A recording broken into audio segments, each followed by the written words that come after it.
Okay, so I'm going to start off with this beautiful shade from the palette. This one here is Sauced, and I'm grabbing that using my tapered blending brush. This is my E40 from Sigma, and simply applying that onto the crease using windshield and circular motions together, combining those two motions together and building the color intensity up. I'm going to be buffing this into the crease, and it's also going to go right above my crease in order to serve as a transition shade. And I did forget to mention that I had already primed my eyes before I got started. The only thing that I did was apply a little bit of my Tarte Shape Tape Concealer and blended it out using my finger. I just like using something underneath my shadows in order to give me a nice clean canvas. Next, I'm going to be grabbing He Devil from the palette and applying that onto the outer corner of my eye and dragging that into the crease using my Sigma E25 blending brush. Just dragging it into the crease, not all the way, just about halfway in, but mainly focusing the color on the outer portion of my eye, so the outer V. Next, I'm grabbing Cayenne from the palette and applying that on the outer portion of my eye using the exact same brush from the previous step. And I'm mainly concentrating that product on the outer portion, the outer V, and blending it out. And then I went back with my E40 in order to blend out any of the edges. Using my finger, I grabbed the shade Dirty Talk and I'm applying that onto the entire mobile lid area. And I'm not skipping the outer V. I'm going to be overlapping this shadow with the shadows that I applied on the outer portion of my eye, but I am going to stop right underneath the crease. Next from the palette, I grabbed the shade Lumbre with my finger once again, and I'm applying that onto the entire mobile lid area on top of Dirty Talk. I wanted to tone down the orange in Dirty Talk, but I didn't want to silence it completely. I just wanted it a little bit toned down, and since Lumbre is a little bit more on the pink side, I figured that that would help. And then, of course, blending along the edges with my E25 without adding any additional product. Next, I'm going to give myself a winged line using this tattoo liner from Kat Von D Beauty in the shade Trooper. I love this one because it allows me to be really precise without overdoing it, because I tend to do that sometimes when I'm using gel liner. And so when I want to keep the wing nice and small and thin, I usually grab my tattoo liner. Although I do love the Kat Von D liner for its precision, I don't necessarily like the shininess that liquid liners leave behind. And so what I usually do is I go back in with a cream gel liner. This one here is from ColourPop, and apply some of that on top of the winged line in order to make it matte and so that it isn't shiny. And also it adds to the intensity of the black.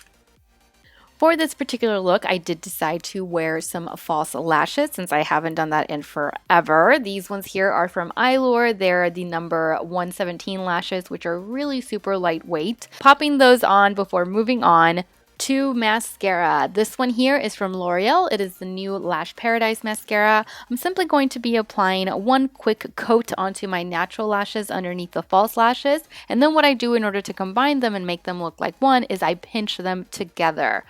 Moving on to the face for now, I'm going to start off by color correcting with my Becca Under Eye Brightening Corrector, and then applying some foundation. For today's look, I decided to go with my NARS All Day Luminous Weightless Foundation. This one here is in the shade Barcelona. And then moving on to concealer. For today, of course, I have to use my favorite. This is my Tarte Shape Tape Concealer in the shade Medium. Blending that out using a damp beauty blender, and then setting it all in place using my RCMA No Color Loose Powder. Next, I'm going to be applying some gel liner onto the waterline. This one is the same one that I used for my previous step on the wing line. It's from ColourPop in the shade Swerve. I love their gel liners because they apply like butter. Anyway, applying that onto the entire waterline and then also tight lining with this. Next, I'm going back into the palette, grabbing the shade Cayenne once again, using my flat definer brush from Sigma. This one is the E15, in order to be really precise in applying this shade onto the lower lash line. And I'm only going in about 2/3 of the way before going back into the palette, but this time with my pencil brush. This one is the E30. I'm grabbing Sauced from the palette and blending the lower lash line out.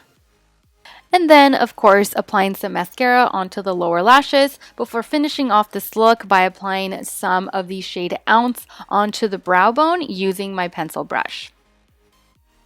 Going back to the face, I'll be applying some Hoola bronzer. This one is from Benefit onto the hollows of my cheeks using my Luxie 512 small contouring brush, just concentrating most of the product on the outer portion of the hollow of my cheek and swirling the brush upward in order to blend everything out.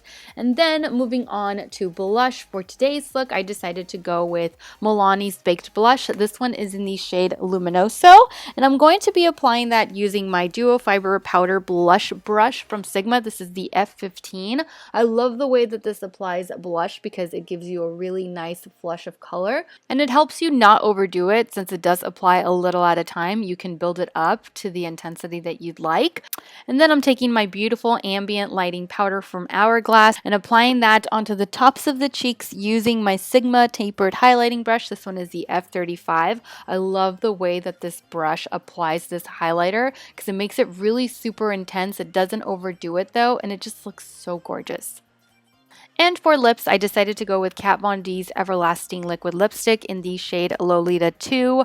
I found it to be just like the Heat palette, really warm, really orangey red toned, and so I figured it'd go perfectly with this eye look.